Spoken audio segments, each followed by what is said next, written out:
Yeah, as she said, I'm Marva B. First of all, I just want to say thank you for allowing me on your platform. It means everything, and I do not take it for granted. I'm honored to be here. So anyway, I was trying to share the live, but Yeah, I'm about to do that too. I was getting together, but I'm about to do the okay. same thing. But You while want me you're to talking, continue, yes, or you ma'am. want me? Anyway, I was Uh born huh. and Keep raised in going. Yes, Oklahoma, ma'am. small town in Oklahoma. Majority of white people, not a lot of us, but we are. So we everybody knew everybody, and we were like family. And don't get it wrong, I have a lot of white friends that really love me genuinely, and I love them. So I come from a small town, and as I grew up in a family with my two siblings, my mother and my father, who were married for 50 years, and my father passed away now. And so.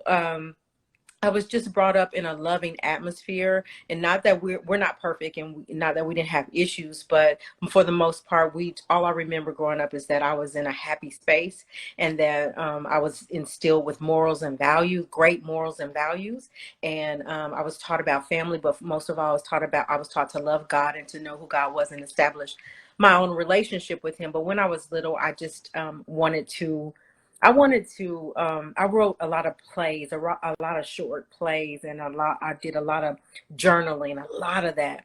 But growing up, all my parents knew was that we needed to go to school, get our education, and that's it. It wasn't about, okay, let me help you follow your dreams, because they just didn't know, and what you don't know. And so That's right. that it just went away That's because right. I didn't have, I didn't know what to do with it. And so later on, I think it comes full circle in the fact that I've walked red carpets, I've interviewed A-list celebrities, and so I kind of am in the realm of things, not quite writing movies and like I wanted to, but in the realm. And I think God just He opens doors that that no man can open. And what's for me is for and what's for others Woo! are Come for on. others. So I just know that on this Yes. journey, God is directing me. He is first in my life, and so wherever He tells me to go, that's where I'll go. Yes. I think the Yes. best thing about me is that I love to serve my community and serve others, because that's where I get my greatest reward. So I'm always figuring out how I can help somebody. Where can I help? And not expecting nothing in return. Wow. So I heard it. I heard that Matthew 6:33, that you seeking God first and all His righteousness, and all Absolutely. things are going to be added. I heard that amongst everything else, that God is first and foremost in your life, Yes. and that you're walking in your calling, that you had a desire in your heart, and that you're feeling Right. it. You're feeling those shoes. Now, let me ask you something. I heard you say that you were interviewing celebrities and doing things. Where did that come about? Was you at a job, or was you working in radio industry, or was you already working None for a of that. magazine? How did So that let come me tell about? you where Black Link magazine come from, and then it'll tell you how I got, and I'll tell you how it happened. So nobody ever would have thought, living and growing up in Bartlesville, Oklahoma, small town, that any of this would happen. But God, when God is in it, anything can happen. Anything can happen. So Come on now. during Come COVID, on. my daughter.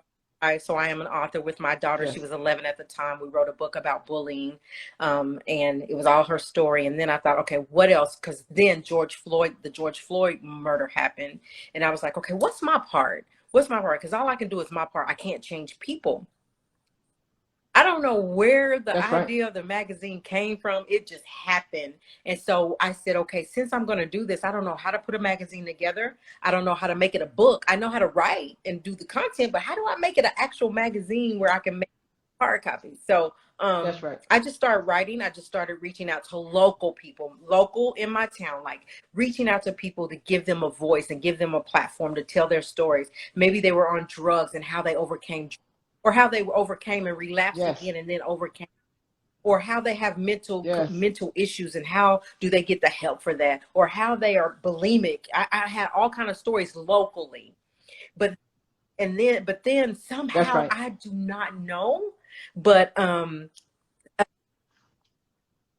let me help you out. Let me help you out, because you keep saying that. it You was God. know, It was that God. was number God. It was God.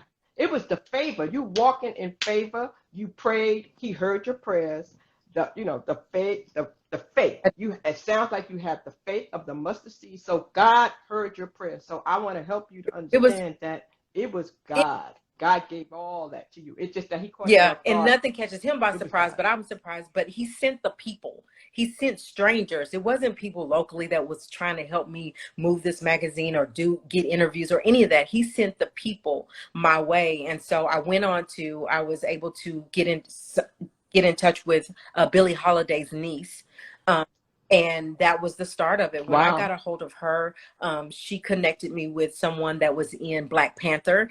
And interviewed them, and then from Yes. there, I went into Andrea, that is Billie Holiday's niece. She said, "Okay, you need to go on Clubhouse," and I was like, "All right, yeah, okay." And I finally went on Clubhouse, and I Yes. got connected to the No Eagles networking room, and that is where the magazine just Yes. it took off, because celebrities were Yes. actually coming in that room, and there was actually PR people in that room that I didn't know, and they were like, and I Yes. kept going back, and it's just something that connected them. They didn't have to help me, but they always say it was something about you that we wanted to help and expected nothing in return.